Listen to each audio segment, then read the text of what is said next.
You know, I was talking, my buddy was he was welding, he was talking about ETI for the welding program actually, and he also said they had an HVAC one. I started looking into it, you know, and I always wanted to stay in the construction field, but maybe a different career path.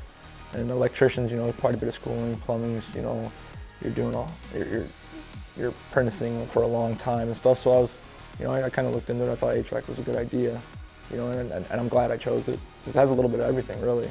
It's great. It's the main reason why I'm here is knowing that I'll get to meet with employers and have, you know, a chance in this field and with a little help from the school, you know.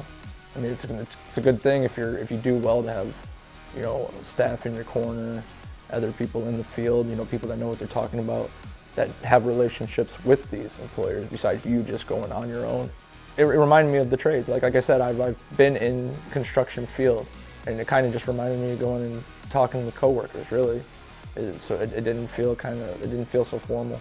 It felt, you know, like you're coming in to train for a job specific to that field. You know, like just the overall experience. I mean, I can't really pinpoint one thing. If I was, it would probably be just the lab. How, you know, I went into HVAC lab and I was like, oh wow, and then you get to do a lot of cool things. You know, just training for it. You know, it looks, you know, more hands-on sold me.